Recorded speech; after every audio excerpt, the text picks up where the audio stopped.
So magandang buhay sa ating lahat. Yan, nandito na naman tayo mga kabers. Papasyal na naman tayo. It's weekend again here in United Kingdom. Medyo maulan na, medyo malamig. Kasi ano pa talaga, winter pa. Ayan, so pupunta kami ngayon sa Wales naman ang ating papasyalan ngayon mga kabers. Pupunta ulit tayo sa isang kastilyo dito sa Inglaterra. Hindi pala Inglaterra, Wales is Wales pala yun. United Kingdom, yan pala ang ibig sabihin. Ayan, so ngayon ay abangan nyo kung saan tayo papasyal. Siyempre sa castle nga eh. Puno na naman ang ating Morning, Josh. Then at the next set, turn puno right. na naman yung ating sasakyan mga Turn kabers. right, then turn right onto Cheetham Hill Again, Road. ang aming weekend getaway ay with friends. Yan. Kasi may pangplano tayo ng mga kung saan tayo makakapasyal ngayong Easter break. Turn right onto Woodlands Road. Diba? Yan. Mga kapers, madilim na naman talaga dito. Madilim, makulimlim pala. Madilim, makulimlim. Paligid.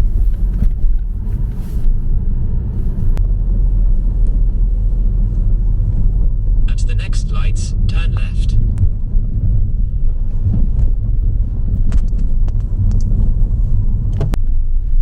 So ngayon mga kaberks ay palabas na tayo ng motorway at magmo-motorway na tayo para At the medyo lights, use mabilis-bilis the right 2 lanes to turn onto the M602.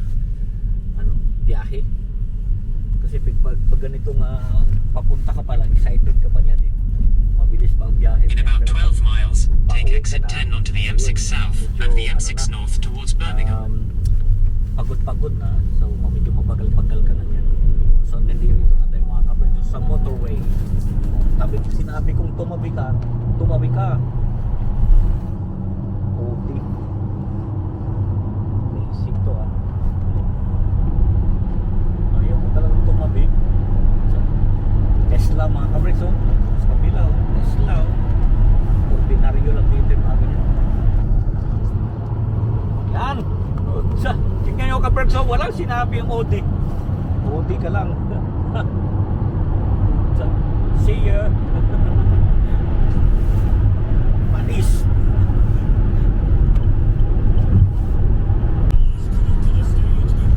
Magkasyaring araw mga kaberks.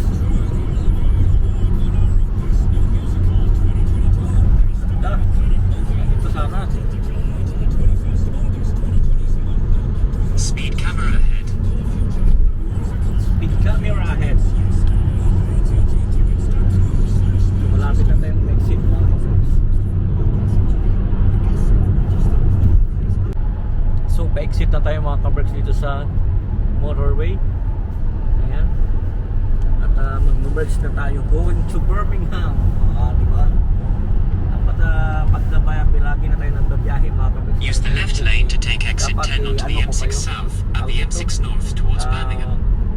ipakita ko sa inyo yung mga dinadaanan natin kasi iba-iba naman yung dinadaanan natin pag nagpapasyal-pasyal tayo. Ayun. So dito na tayo mga kaberks, so pa-exit na tayo sa motorway. Take the exit, then keep left to merge onto the M6 towards Birmingham. So ito na nga tayo. Use the left lane to keep left to merge onto the M6 towards Merge Birmingham. na tayo ng Birmingham para pagdating sa unahan mag-merge tayo papunta ng Wales. Yan. So ganito dito dapat mga kaberks, pag mag-exit ka, Keep left. keep left ka lang. Yan. Keep left ka lang lagi. Tapos pag mababagal sila, saka ka-overtake. Babu! Ganon. Yan ang mga ano natin. Saka ka mag-right. Saka mabalik sa left. Slow lane ka ulit. Yan ang mga defensive driver.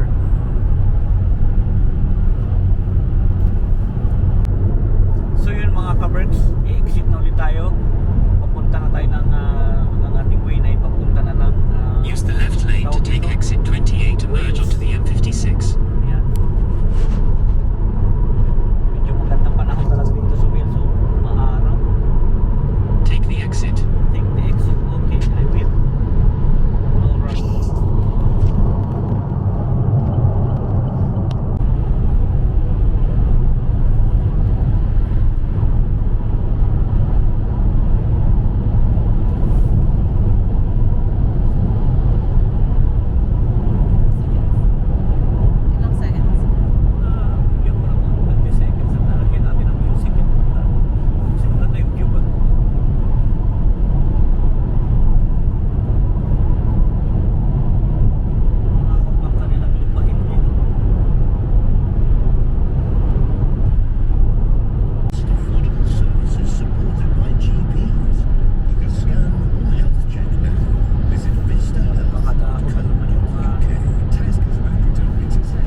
take the exit.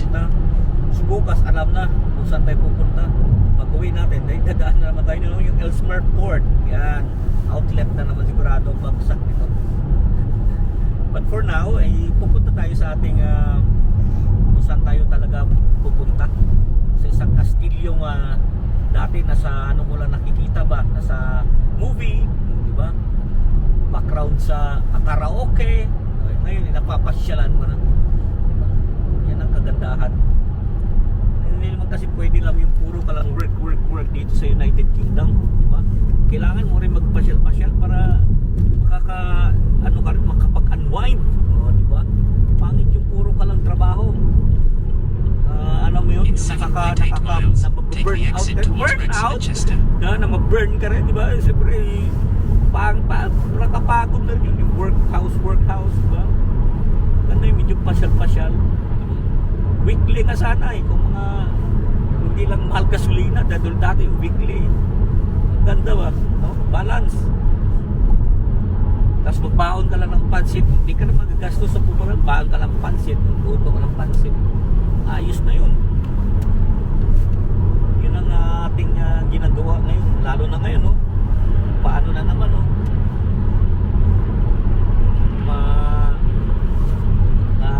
Spring na naman. Hindi ako pinagbigyan ha. Pag ako sinabing tumabi ka. Tagal ko ng signal, di talaga nagbigay ba? Yan.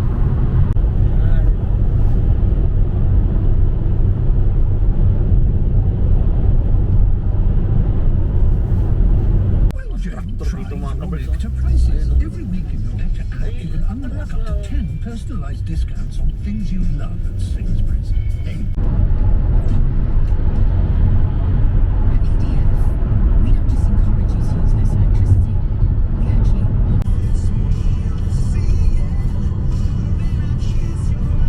Punta muna tayo doon. Ang ganda ng ano dito mga kabers, no?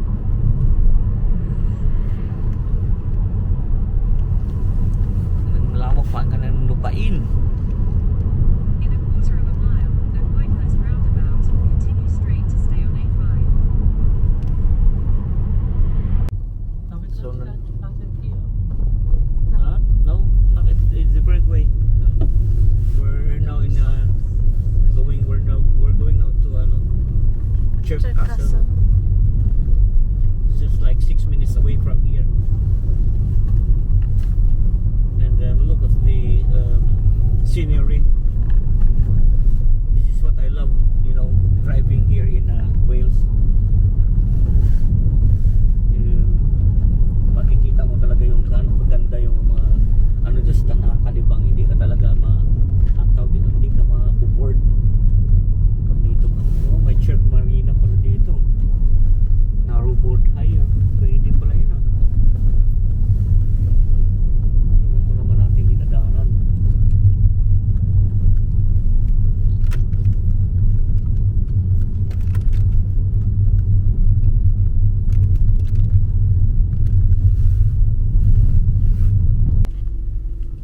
So dito na tayo mga kabrek sa Chirk Castle.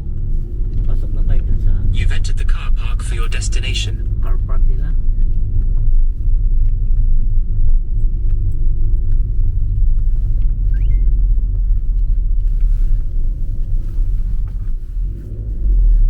So what's up mga kaberks, nandito na rin sa Chirk Castle with my friends. Parang family na namin to talaga, not just a friend. Family. Yan.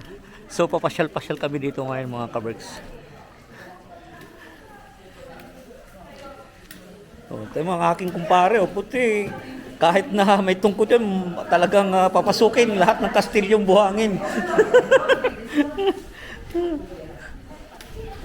Hindi pa siya ganun yung mga bulaklak, dito to mga April. So ito mga kaberks, ang isa sa magandang castle dito sa North Wales. Ayan. Vlogger dito kumpare ko. Manata mo ng GoPro. Ayan. Para may tayo, may pang YouTube yung mga gala-gala natin, mahirap namang, di ba? So Ito, mayor to ng Preston naman. Yun, mayor ng Wolverhampton. Oh, mahaba na yung queue nga sa ano, oh, sa castle. Pasok muna tayo sa loob eh. Mag-toilet sila.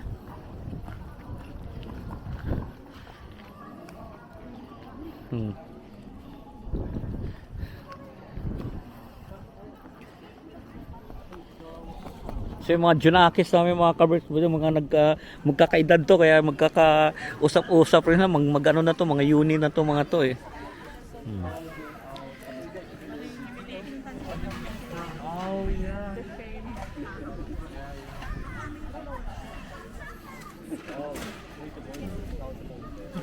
Yung ating mga Junakis, oh.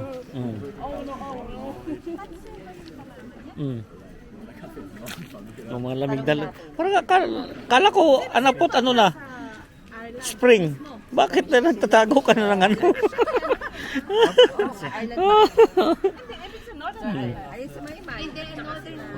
Pasok muna tayo sa loob pre, kasi ano mahaba yung pila ron ba, so papasok tayo sa loob mga kaberks.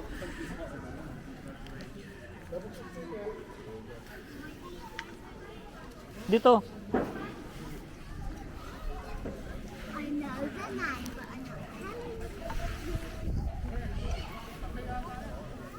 Ay, kape pala. Nasaan yung ano? Nasaan yung main entrance? Baka ito na yata. Baka ito. Dati kasi doon, oh. Sarado. Sinarado. Ha? Hindi, dito. O, so dito na lang muna. Ayan na nga, ayan na pala. Kasi sinarado doon, no? Pasok tayo dito mga kabricks. Sa Adam Tower and Dungeon. Nako. Di kayanin pa rin Alex to dito. Pasok tayo dito. Yun. Dito pa mga damit nila, oh.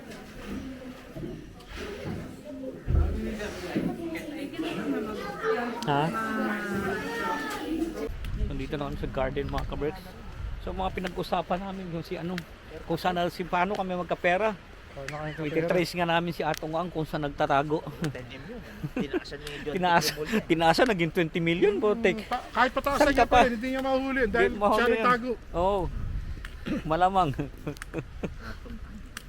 Atong Ang yun eh. Oo. Di sana noon pa. Dinampot na yun. Oo.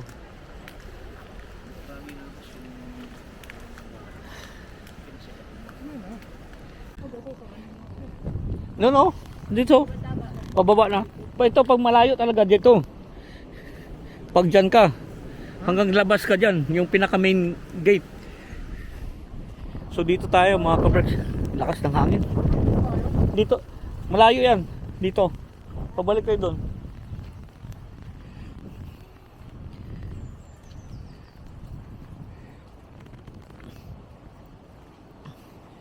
So kita mo rito mga kabricks kung ano to dito nga. Kung ano to rito summer or kahit April lang eh. Marami nang mga bulaklak sana to rito. Ganda na sana to rito.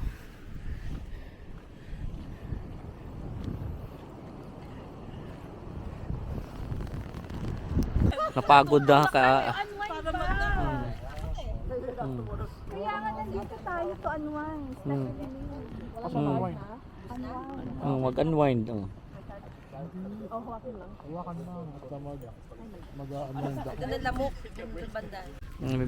May bahay kubo rin ito mga kabricks. Bahay kubo. Pero maganda yung bahay kubo dito.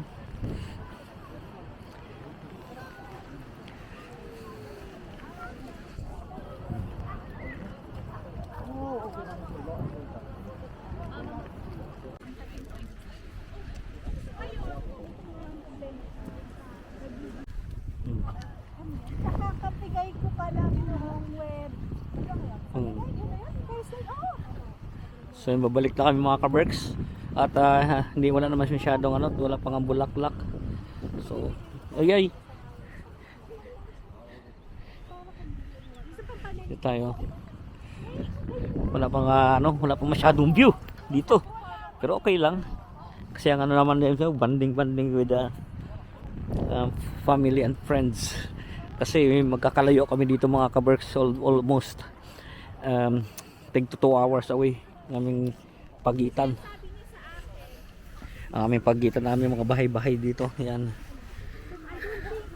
I don't think no, because namamalingki rin ako nung nandun sa mataas man yung palengke. Pero Ito ko, ang ganda to, mga ano to, rose. Sana.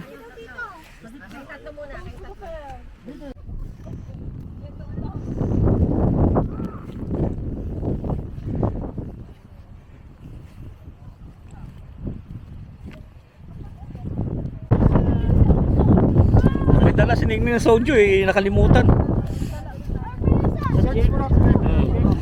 Ha? Yan natin, Tesco. Tesco. Mamaya. So pabalik na kami sa car park mga kaberks. Kaming man ang aming buhay dito, ano lang talaga. Yung ganito lang pag once in a while magkita-kita kami kasi magkakalayo kasi kami mga 2 hours away yung mga ano namin eh. So minsan may place kami na doon kami mag-meet up para naman makapag-unwind eh. Wag naman po ng trabaho eh. Si paring alas bakit doon na tumira to sa pinagtatrabaho niya, yun ang umuwi. Lilipat ko rin gamit ko. Lilipat na. Pag puro workhouse lang. Diba? Ganun lang ang ano. Balance naman. Tapos balance dapat pre. May weekend, medyo may relax ka rin, di ba? Hindi na puro work. Kasi sa edad natin to, hindi na kailangan ng paramihan ng pera. Paramihan ng pinapasyalan. Di ba? Yan. So yun.